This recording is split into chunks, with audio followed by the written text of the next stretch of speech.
Good morning, dear students.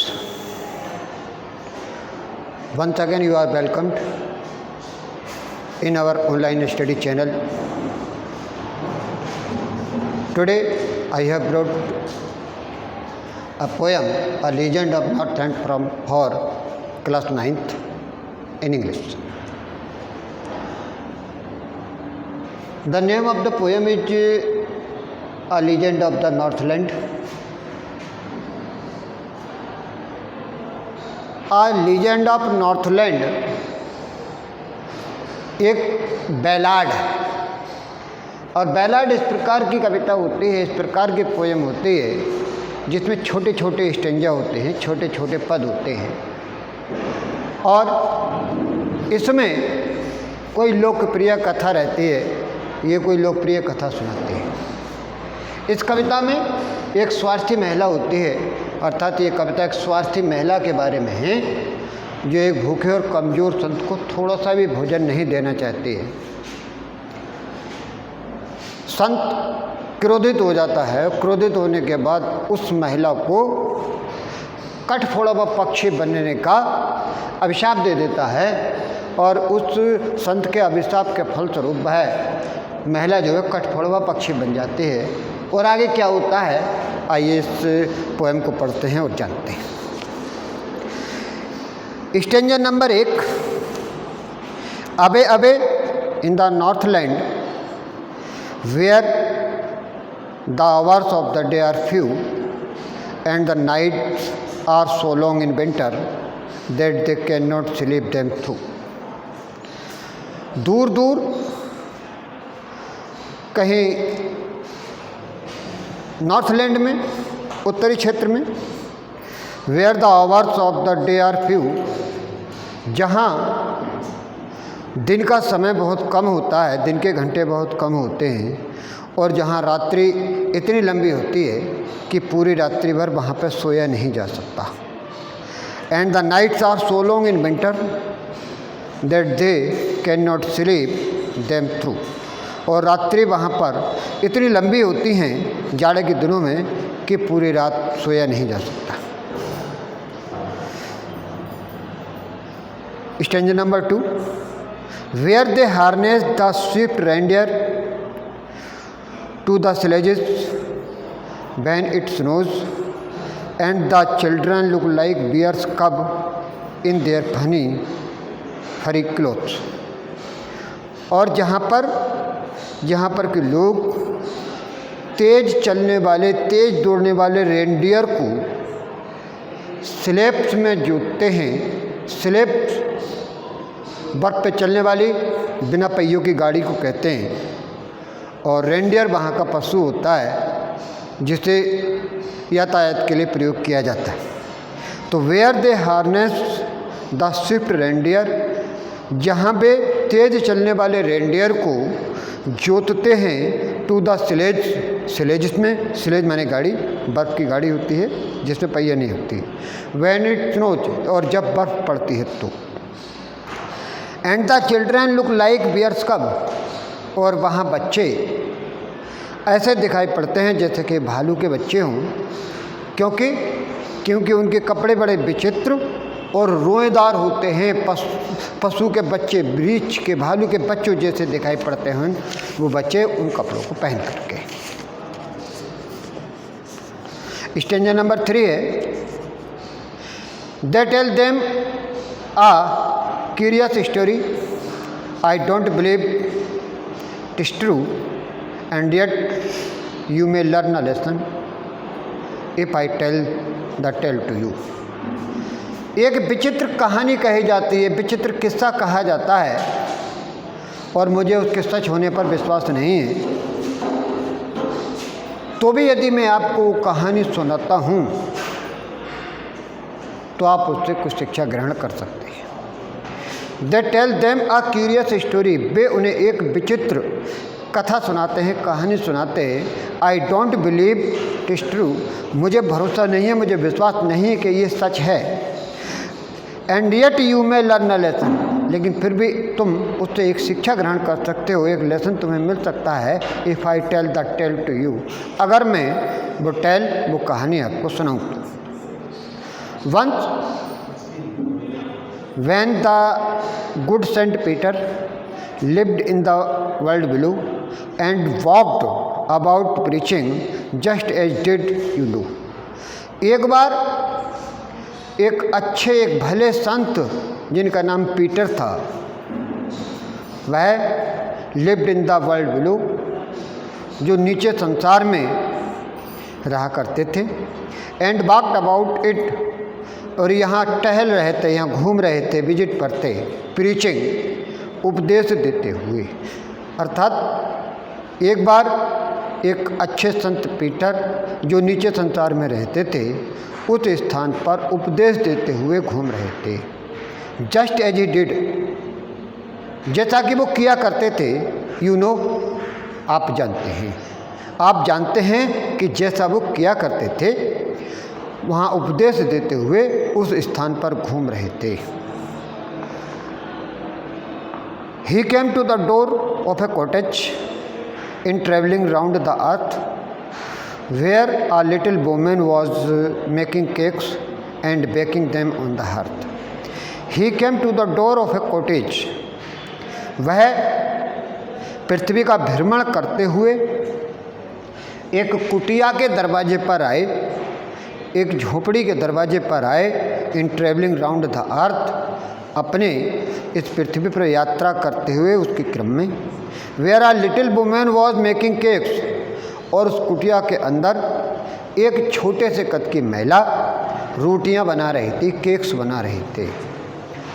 And baking them on the hearth, और उनको वह भट्टी पर, चूल्हे पर सेक रही थी।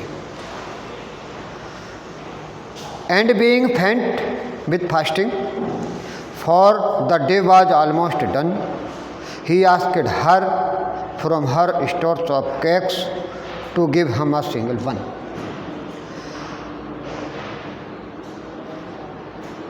और उपवास के कारण से, भूखे रहने के कारण से वो संत जो थे वो कमज़ोर हो गए थे।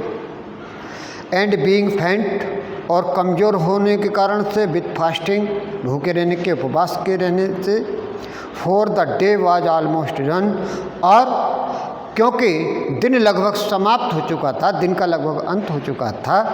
ही आस्क्ड हर, संत ने उस महिला से जो कि घर में भोजन बना रही थी उससे कहा, from her store of cakes, अपनी रोटियों के भंडार में से एक रोटी देने के लिए, to give him a single one, उसकी रोटियों के भंडार में से एक रोटी उसको यानी संत को देने के लिए उन्होंने कहा। She made a very little cake, but as it baking lay, she looked at it and thought it seemed too large to give away. जब संत ने उनसे एक रोटी उसे देने के लिए कहा तो उसने एक बहुत छोटी सी रोटी बनाई। सी made a very little cake, उसने एक बहुत छोटा सा केक बनाया। But as it baking lay, और जैसे ही वो उसको सेक रही थी भट्टी पर रख करके, सी लुक्ड एट इट, और उसने इसको देखा, एंड थॉट इट सीम, और उसने सोचा कि ऐसा लगता है ये टू लार्ज, कि ये रोटी बहुत बड़ी है और वो दी नहीं जा सकती, ज़्यादा देने के लायक नहीं है, वो रोटी ज़्यादा बड़ी है। Stanza number 8, therefore she needed another and still a smaller one, but it looked when she turned it over as large as the first had done. इसलिए जब उसको रोटी बहुत बड़ी लगी, वो उसको दे नहीं सकती थी, इसलिए उसने उससे भी एक छोटी रोटी तैयार की। And therefore she needed another, और इसलिए उसने एक छोटी सी रोटी, दूसरी रोटी तैयार की। And still a smaller one, और वह उससे भी ज़्यादा छोटी थी जो पहले वाली रोटी उसने बनाई थी। बट इट लुक्ड, लेकिन उसे उसने देखा, when she turned it over, जब उसने उस रोटी को पलटा, as large as the first had done, तो उसे वह छोटी रोटी भी उतनी ही बड़ी लगी जितनी कि उतने पहली रोटी थी।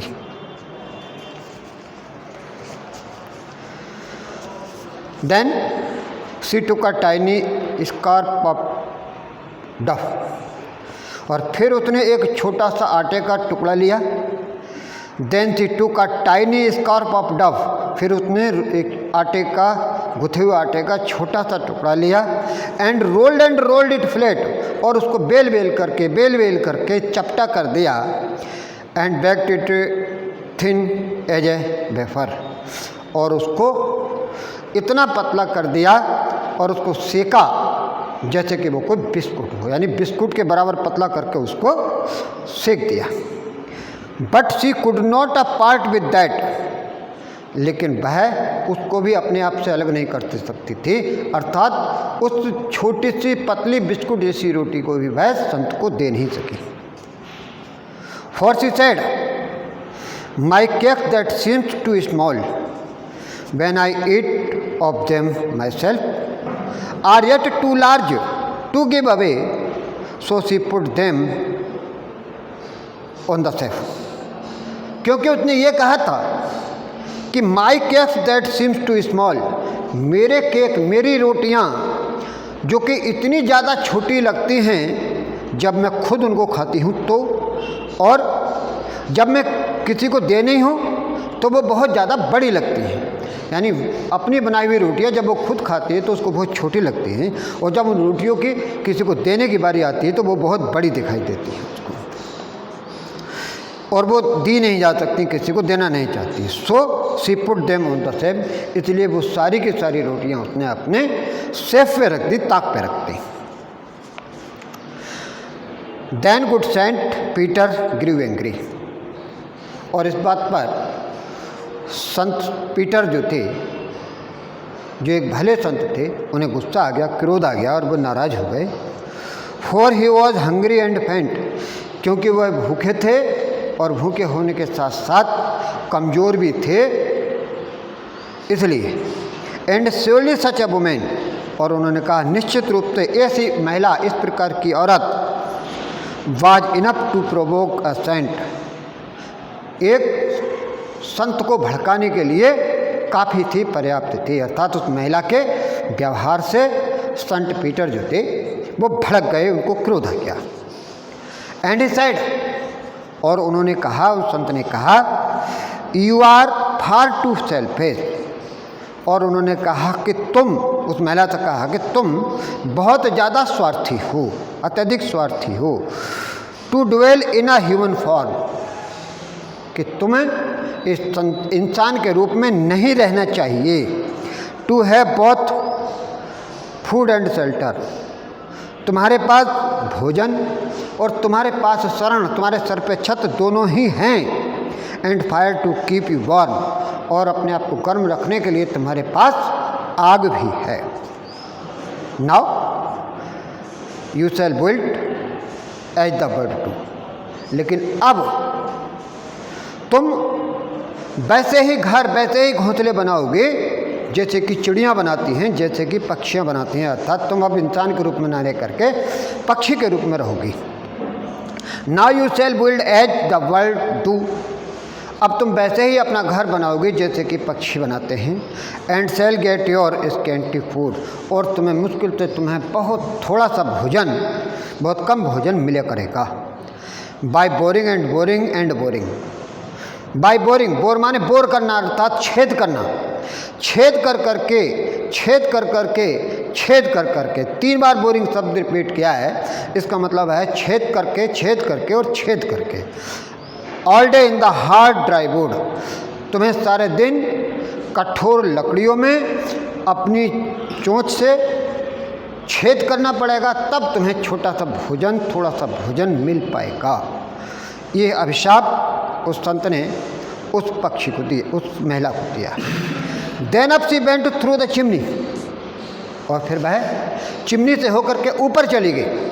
वो महिला जो थी चिमनी पे से ऊपर करके ऊपर चली गई। नेवर स्पीकिंग अ वर्ड, और कभी भी एक भी शब्द ना बोलते हुए। And out of the top flu a woodpecker, और फिर उस चिमनी के ऊपरी भाग से चिमनी की जो चोटी थी उस चोटी पर से एक वुड पेकर पक्षी, एक कठफोड़वा पक्षी उड़ा, अर्थात वो महिला जो थी वो कठफोड़वा पक्षी के रूप में बदल गई थी संत के अभिशाप स्वरूप। For she was changed to a bird, क्योंकि वो एक पक्षी के रूप में बदल चुकी थी। She had a scarlet cap on her head, और उसके सर पर एक लाल रंग की टोपी टाइप की थी। And that was left the same, और फिर वो वैसी ही बनी रही, अर्थात कठफोड़वा पक्षी के सर पे लाल रंग का टोपी टाइप का होता है, तो उस महिला को भी वो लाल रंग की टोपी उसके सर पे बन गई और फिर वैसी ही रही।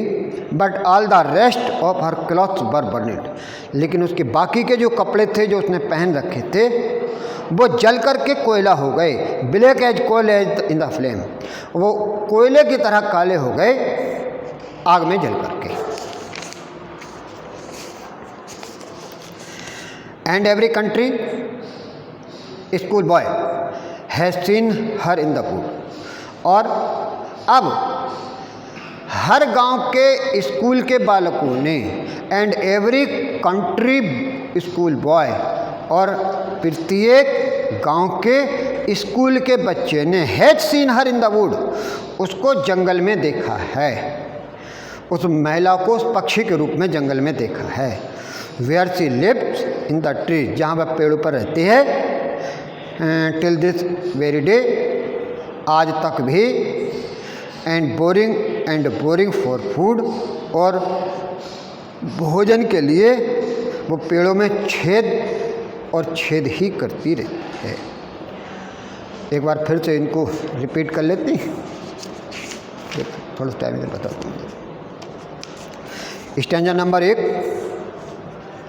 Away in the Northland where the hours of the day are few and the nights are so long in winter that they cannot sleep them through, दूर दूर कहीं उत्तरी क्षेत्र में, where the hours of the day are few, जहाँ दिन के जो घंटे होते हैं बहुत कम होते हैं, and the night are so long in winter, और सर्दियों में रात्रि इतनी ज़्यादा लंबी होती है, that they can not sleep them through, कि वे पूरी रात्रि भर सो नहीं सकते। Where they harness and swift reindeer, और जहाँ पर कि वे लोग तेज चलने वाले दौड़ने वाले रेंडियर को स्लेज में जोतते हैं, अर्थात बिना पहिए वाली गाड़ी जो बर्फ़ पर चलती है उसमें जोतते हैं। वैन इट स्नोज, और जब बर्फ़ पड़ती है तो। And the children look like bears cub in their funny furry clothes, और जो बच्चे होते हैं वहाँ वो अपनी विचित्र वेश में और रोएदार कपड़ों में ऐसे लगते हैं जैसे भालू के बच्चे हों। They tell them a curious story, I don't believe it is true, and yet you may learn a lesson if I tell the tale to you. बोले वे एक विचित्र कहानी कहते हैं, विचित्र कथा सुनाते हैं, हालांकि मुझे उसके सत्य होने पर विश्वास नहीं है। And yet you may learn a lesson if I tell the tale to you. हालांकि मुझे उसके सत्य होने पर विश्वास नहीं है, लेकिन अगर वो कहानी मैं आपको सुनाता हूँ तो आपको उससे एक शिक्षा मिल सकती है, एक शिक्षा ग्रहण कर सकते हैं। Once when the good Saint Peter lived in the world below and walked about it preaching just as did you know. एक बार एक भले संत जिनका नाम पीटर था, जो कि नीचे संसार में रहा करते थे, वहाँ पर घूम रहे थे उपदेश देते हुए। प्रीचिंग माने उपदेश देना। Just as he did you know, आप जानते हैं जैसा कि वो किया करते थे। He came to the door of a cottage in travelling round the earth, और वह एक कुटिया के दरवाजे पर, एक झोपड़ी के दरवाजे पर आए, पृथ्वी पर अपनी यात्रा करते हुए। Where a little woman was baking cakes, जहाँ पर एक छोटे से कद की महिला केक बना रही थी, अर्थात रोटियां सेक रही थी। And baking them on the earth, और उन रोटियों को वह भट्टी पर सेक रही थी। एंड बीइंग फेंट with fasting for the day was almost done, he asked her from her store of cakes to give him a single one. और फास्टिंग के कारण से, भूखा रहने के कारण से वो संत जो थे वो कमज़ोर हो गए थे और भूखे थे. For the day was almost done, और दिन जो था वो लगभग समाप्त हो चला था. ही asked her from her store of cakes, और उन्होंने, संत ने उस महिला से अपने रोटियों के भंडार में से टू गिव हम अ सिंगल वन, उन्हें एक रोटी देने के लिए कहा. No so she made a very little cake but as it baking lay, और इसलिए उसने एक बहुत छोटी सी रोटी बनाई, लेकिन जब वह उसको सेक रही थी भट्टी पर, सी लुक्ड एट इट, तो उसने उस रोटी को देखा, एंड थॉट इट सीम्ड, और उसने ऐसा सोचा, it seemed too large to give away, कि ये रोटी इतनी बड़ी दिखती है कि इस रोटी को वो दे नहीं सकती, वो रोटी उसे दिया नहीं जा सकता. देयरफॉर सी नीडेड अनदर, और इसलिए उसने एक दूसरी रोटी गूंथी, दूसरी रोटी बनाई, and still a smaller one, और उससे भी ज़्यादा, जो पहले वाली रोटी बनाई थी उससे भी छोटी थी वो रोटी. But it looked when she turned it over, और जब उसने इस रोटी को देखा, जब उसने इस रोटी को पलटा, तो as large as the first had done, तो उसे वो उतनी ही बड़ी लगी जितनी कि पहले वाली रोटी लगी थी. Then she took a tiny scrap of dough, और फिर उसने एक छोटा सा टुकड़ा गुथे हुए आटे का लिया, एंड रोल्ड इट फ्लैट, और उसको बेला, और तब तक बेलती रही जब तक वो चपटी ना हो गई एक बिस्कुट की तरह. And baked it then it thin as a wafer, और फिर उसको सेका एक बिस्कुट की तरह पतला करके. But she could not part with that, लेकिन वह उसको भी अपने से अलग नहीं कर सकी, अर्थात वो बिस्कुट जैसा रोटी का टुकड़ा भी संत को दे नहीं सकी. फॉर शी साइड, क्योंकि उसने कहा था, my cakes that seems too small when I eat of them myself, बोली मेरी रोटियाँ मुझे इतनी ज़्यादा छोटी लगती हैं जब मैं इनको खुद खाती हूँ, तो are yet too large to give away, और जब उनको देने की बारी आती है तो वो मुझे बहुत बड़ी दिखाई देती है. जब मैं वही रोटियां खाती हूँ तो मुझे अपनी रोटी छोटी दिखाई देती हैं, और जब मैं वो रोटियां किसी को देती हूँ वो रोटी मुझे बहुत बड़ी दिखाई देती है. So she put them on the self, और इसलिए उसने उन सभी रोटियों को टांड पे रख दिया, सभी रोटियों को सेल्फ पर रख दिया. Then good Saint Peter grew angry, और उसके व्यवहार पर जो संत पीटर थे उन्हें गुस्सा आ गया, क्रोध आ गया, और वे नाराज हो गए. For he was hungry and फेंट, क्योंकि वे भूखे थे और कमज़ोर थे. And surely such A women, और कह रहे निश्चित रूप से इस प्रकार की महिला, बाज इनफ टू प्रोवोक अ संत, काफ़ी पर्याप्त होती है, काफ़ी ज़्यादा होती है एक संत को प्रोवोक करने के लिए, भड़काने के लिए. अर्थात उस महिला के व्यवहार पर संत पीटर गुस्से से भड़क गए. एंड ही सेड, और वह बोली, you are far too selfish, कि तू बहुत ज़्यादा स्वार्थी है, to dwell in a human form, और तू मानव के रूप में रहने के योग्य नहीं है. You are far too selfish, तुम इतनी ज़्यादा सेल्फिश हो, इतनी ज़्यादा स्वार्थी हो कि तुम मनुष्य के रूप में नहीं रह सकती. You have both food and shelter, तुम्हारे पास दोनों ही चीज़ें हैं, तुम्हारे पास भोजन भी है और तुम्हारे पास शरण भी है, अर्थात तुम्हारे सर पे छत भी है. And fire to keep you warm, और तुम्हें गर्म रखने के लिए तुम्हारे पास आग भी है. You now shall build as the bird do, और अब तुम्हें वैसे ही करना पड़ेगा जैसे कि पक्षी करते हैं, जैसे कि चिड़ियाँ करती हैं. And shall get your scanty food, और फिर तुम्हें थोड़ा सा तुम्हारा भोजन तुम्हें मिलेगा. By boring and boring and boring, छेद करके और छेद करके. All day in the hard dry wood, सारे दिन सूखी और सख्त लकड़ियों में छेद कर करके तब कहीं जा कर के तुम्हें थोड़ा सा भोजन मिलेगा. Then up she went through the chimney, never speaking a word. और तब वह चिमनी से होकर के ऊपर चली गई, नेवर स्पीकिंग अ वर्ड, और कभी भी एक भी शब्द नहीं बोलते हुए, and out of the top flu a would picker, और उस चिमनी की चोटी पर से होकर के एक वुड पेकर नाम का पक्षी, कठफोड़वा पक्षी उड़ा, क्योंकि वह महिला जो थी अब कठफोड़वा पक्षी के रूप में बदल चुकी थी। She had a scarlet cap on her head and was left the same, और उसके सर पे अब लाल रंग की एक टोपी टाइप की थी, और जो अभी भी बनी रही। But all the rest of her cloth were burned, लेकिन उसके बाकी के जो कपड़े थे वो जल गए थे और काले हो गए थे। As coal in the flame, जैसे कि कोयला होता है आग के लपटों में जल करके काले हो गए थे। And every country school boy has seen her in the wood, और गांव के स्कूल के प्रत्येक बच्चे ने has seen her in the wood, उसे जंगलों में देखा था। Where she lived in trees, जहाँ वह पेड़ों पर रहती थी। टिल दिस एवरी डे, अभी तक भी। Boring and boring for food, और भोजन प्राप्त करने के लिए वे रात दिन लकड़ी में छेद करती थी, लकड़ी में छेद करती रहती है। और इस तरह से पोएम आपकी समाप्त होती है। इसका लिखित कार्य PDF के माध्यम से आपको उपलब्ध करा दिया जाएगा।